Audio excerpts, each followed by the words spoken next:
Hey guys, it's Andrea, and today I'm going to come at you with some questions. I filmed this already, but I'm not sure which take I'm going to use, so I'm going to rapid fire these questions. How did you start SPC? I was bored on Facebook. I saw Erin Condren. I was like, I can make some stickers for that.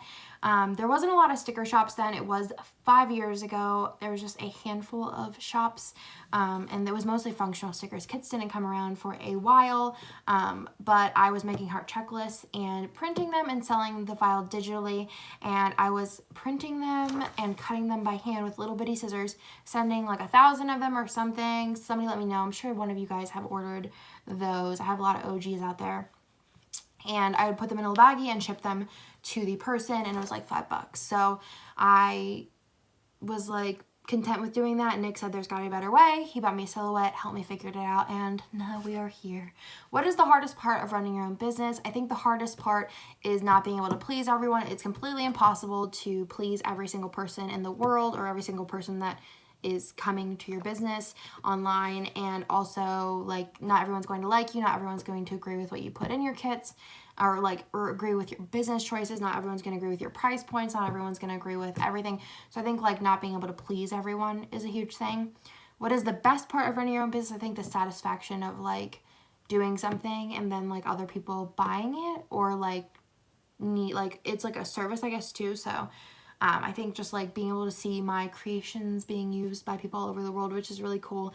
And then also being able to like be the boss of my own life, I guess, as far as like I get to pick when I work and what I do. And it's just like the creativity there is really awesome. Design. So I have these kind of in separate questions. Design, Photoshop or Silhouette Studio? Photoshop. I don't really know how to design much in the Silhouette Studio. I feel like it's very simplified, which I am not used to. I've been using Photoshop since I was like 7.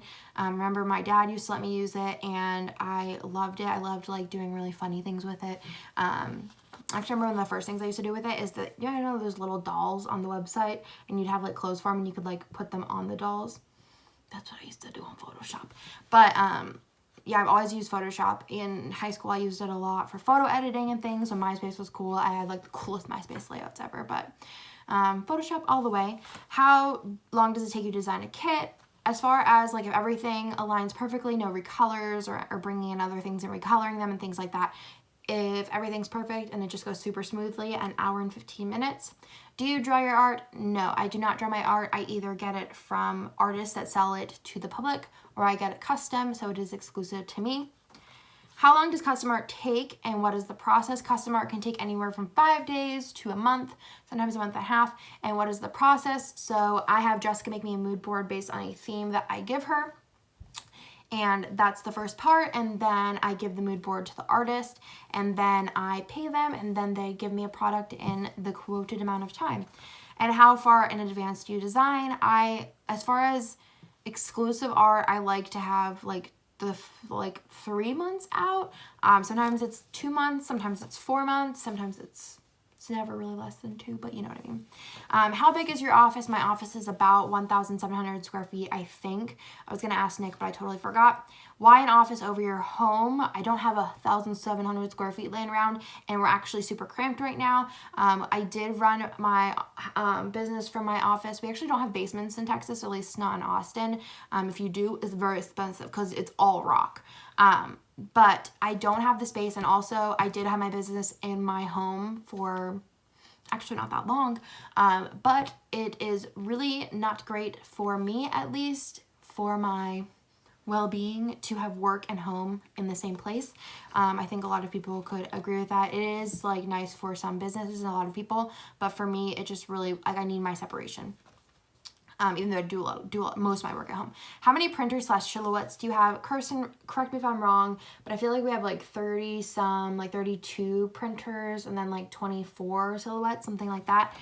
How do you keep track of supplies? It's kind of a verbal thing. Supplies I'm not very good at, like when it comes to like paper and stuff like that. I just try and order in a huge quantity, and then whenever we get to a point where we have like a decent amount left, I'll order more. Like if we have the shelf for sticker paper, I usually order it in like 10 to 20,000 sheets, and the shelf, they fill it up, and then whenever there's no more boxes to put on the shelf, then they let me know.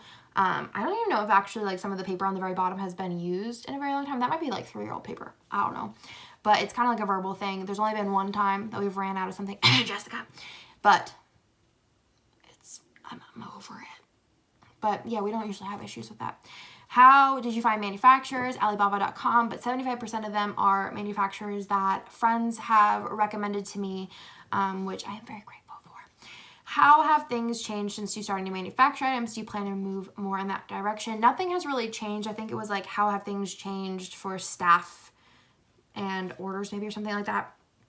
But not as much has changed because we're still doing all the things that we used to do. It's just we're doing more things. So as far as like staffing goes, I still need all of the same staff to do the same things that they have been doing.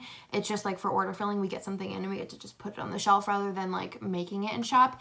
And do you plan to move more in that direction? I don't plan on doing like sticker kits and things like that manufactured, just because time-wise it wouldn't line up. Like if Bloomsicle released art, I wouldn't be able to get it for like a month manufactured. So I think like the market would be a little saturated by then, but, you know, I'm doing like pins and ornaments. I'm trying to do different things just to kind of like see what you guys like. And also just kind of, it's fun for me to like look around and see like, what could I do with this? What could I do with this?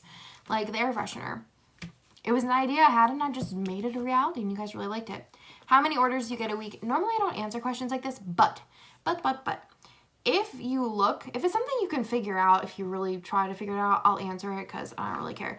But if you look, like let's say like a month ago, you're 18,000 order and then today you're 25,000 order, you can do the math and then kind of just figure out how many orders I get. So I don't know how many we get a week because it does vary, but I did average the last couple of months, all the months since I started on Shopify, and we get about 5,000 orders per month. How do you ship orders so fast with the volumes of orders you receive? I purely think that is just because we have our system down. So I feel like we're 95% ready to ship, and the rest is like we don't allow it to get too out of hand. Like I don't do huge sales because honestly, like I couldn't handle it.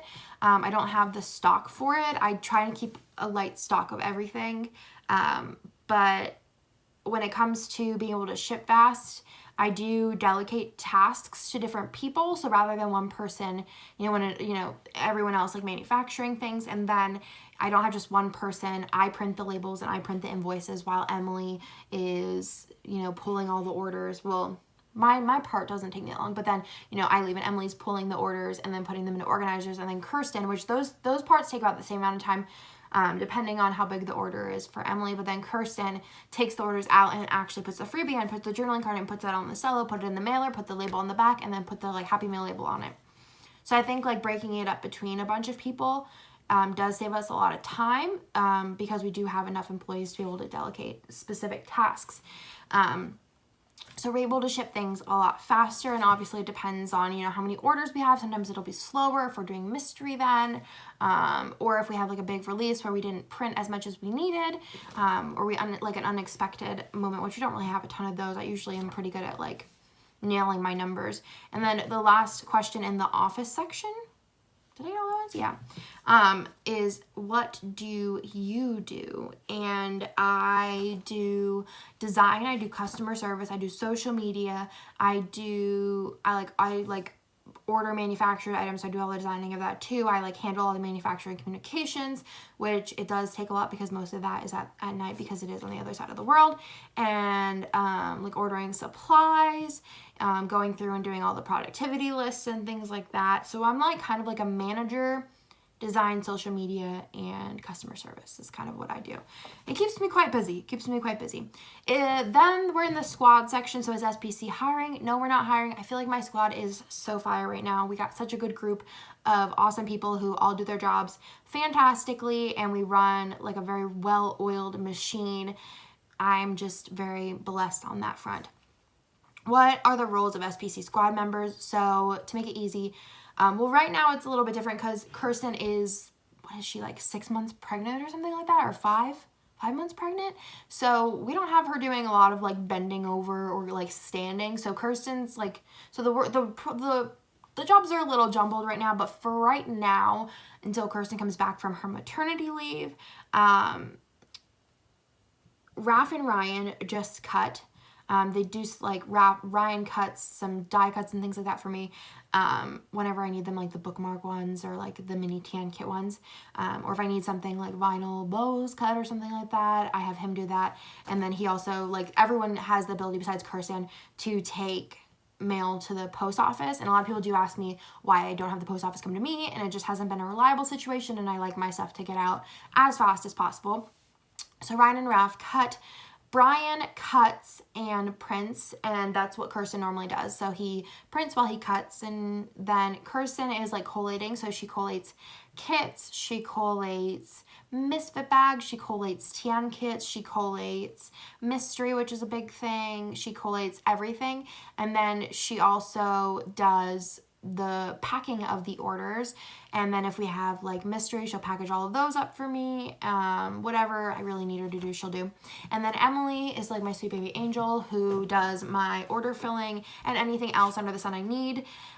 She also does cut sometimes, but honestly, and Emily knows she's not that great with the silhouettes. They're not her best friend.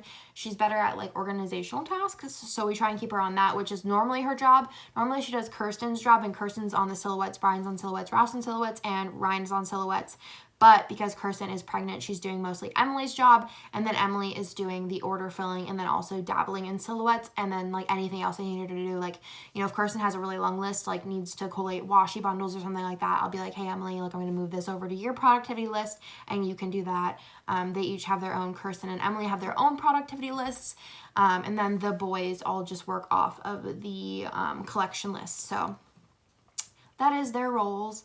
Obviously whenever Kirsten comes back, she's going to go back to printing and cutting. Brian's going to just go to cutting. Ryan's going to go cutting, and then Raph's going to be on cutting, and Emily's going to be doing everything in between. I might pull, like, depending on who wants to do it, packing orders. I'll probably have Kirsten do it still, or maybe I'll teach Raph to do it or something. I don't know. So that is their assigned roles. Does the squad work during certain hours or make their own hours? They make their own hours. As long as they work 40 hours, that is my only rule. They can work as many hours as they want as long as it's 40 hours. They do have paid vacation days that they can use, and they can accrue PTO if they like need more time off, but I always require 40 hours. I need the work.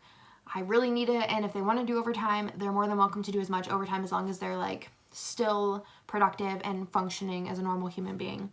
Can employees take home free product? Of course they can. The boys aren't really interested in planning. I think everyone's tried to get Ryan in planning, but they don't really care that much. But Emily and Kirsten can take home as much as they want. Obviously, if they start taking home like 10 kids, I'll get a little suspicious, but I really don't care as far as like they could take whatever they want. Doesn't matter to me. And how do you manage working from home when you still have employees in the office? I get this question asked a lot from a lot of other girl boss sticker ladies, and how do you manage work from home? Okay, so I think having a really good bunch of employees is really helpful, and paying them well so they feel like, you know, they're not working for nothing. Do you know what I mean? So those are two really like key important things, is having good employees and then having and then paying them well. And then also I do have cameras at work, so I can check up on them. I mean, I really feel like my bunch currently for the most part is doing what they're supposed to do when they need to. And then the cameras also are just nice to have for security purposes, because like I said, or maybe I didn't say, but we are in a commercial space, so having the office in a commercial space, we're not the only people with keys, so we have people coming in there to clean, and sometimes they leave the door unlocked, which makes me a little bit nervous, because we do have a ton of like computers and things, obviously, like computers, printers, silhouettes, like it goes with the sticker thing, which most of the offices have computers, but there's that. And then also like sometimes it's nice, like if, you know, if we have a package that says it was delivered and it wasn't, I can go back when it, like on the UPS, it says what time it is, and I can see what actually happened. And then there's funny things that happen, and like Brian will text me and be like, go to 2:30 on the cameras and watch this. And like there's been some funny things, like a printer has fallen off the wall when no one's near it. There's been a time where this plastic bucket just fell off this thing, and like you see, oh, and then a scorpion went up Brian's leg, and it was all on video, and it's so funny. I wish I would save the clips though, because like the compilation would be hilarious. We've caught somebody when we were in the apartment falling down the stairs. Obvious, and it's all like we're in a good space. Like, no one has sued me because I fell down my stairs, but you know what I mean. So that is everything. But yeah, but like, I think cameras are also important too, because obviously, like, I do trust my employees, but I am running a business, so I do want to make sure that they're doing what they're supposed to do, which thankfully I don't really have to check up on my current employees very often. They all are doing what they're supposed to do most of the time, and they are a really great bunch. So that's how I manage them. And obviously, I have mentioned before, I use Monday.com, hashtag not sponsored, but if you want to sponsor me, because I feel like the product is a little on the expensive side, but I feel like it's really worth it. We were using we were used to use notes on my phone. Me and Kirsten had a note, but then everybody kind of needed to be able to, if like Kirsten wasn't there or if something changed, it was kind of hard to like update that, and it wasn't like the most efficient. So then we went to a Google Doc, which the Google Doc to move things around was kind of annoying. So we use Monday.com, which you guys probably have seen ads for it everywhere. And I was skeptical. I kept looking up like productivity app, and it was the like always the one that popped up even after the ad part of Google. I tried a bunch of other ones because I was like, I don't want to use Monday.com. I've seen this ad. How good could it be? But Monday I feel like has really like helped us out a lot. We have lists on there so that everyone is all on the same page as far as like, let's say, Bloomsicle comes out with a kit. I'm using Bloomsicle as an example a lot, but Bloomsicle comes out with a kit and I change the entire like order of production. It's real time. And then also next to every collection we have, if it's been printed, if it's been cut, if it's ready to collate, if it's finished collating, and then on the side it tells you what label color it needs. And then we have a restock list, so as soon as I need something restocked, I put it on there, and then they know that's first priority, and if it's printed, if it's cut, if it's collated. And then we have like productivity lists for Jessica, who does my mood boards, like I said.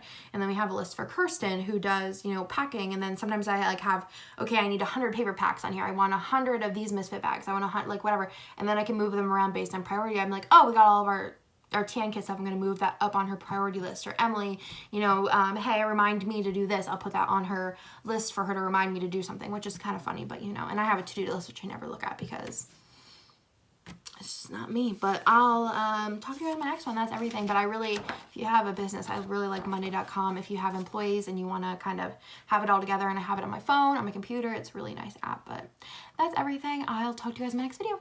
Bye! We're hitting the end, and this is day 22. Did I put? I don't know. I was thinking about something that I did today. This is day 22 of the advent calendars, and these look like cut out stars with like overlays on top of them, and the dream colorway from the Giving Girl. Then if we open up the advent calendar from Scribble Prints Co. and Once More with Love, there is a journaling card that says, "It's not in the stars to hold our destiny, but in ourselves," which is very, very sweet. And then there is a sticker sheet, and these are foiled stickers, and they are winter themed, so super, super cute with the gold foil. Then if we move on to the 12-day advent calendars, this is the Hello Simple paper one. So this one has, a sticker sheet from a little TLC Designs. So this is just a little quarter sheet. Super cute. And then there's this sheet here, which is a half sheet, and it looks like it's like kind of gingerbread themed, from the Fox and Pip. This is so cute. So this is a half sheet, and then there is some bows, some bow headers, some gingerbread, some bow banners, and then some planners with coffee cups. Then the butterfly planner here, we have a little notebook. And then for the Harry Potter themed advent calendar, there's me. We have the little sticker sheet in rose gold with Jessica's handwriting with the different Harry Potter movies, and then Harry Potter and the Cursed Child. This is in Jessica's handwriting, and we will have these available in the shop in all 3 foil colors. So somebody remind me to put those up, because I will. In the next new releases. And then it looks like there is another bookmark. What the heck? Another bookmark here. I'm going to have to detangle this one too. Oh, no. I'll figure that one out later. But another bookmark, super long, so you could probably like shorten it to whatever size you need it for. And then, what day are we on? 9? Okay. And then day 9 from the Simply Gilded Advent. Ooh, another washi. Ooh, this one's really pretty. Maybe this was the one Emily like freaked out over. I'm going to text her after I film all these. But this is blue and green, and it has stars on it. So super cute, and hollow foil constellations. And then that is the conclusion of day 22 and day 9 of the Advent calendars.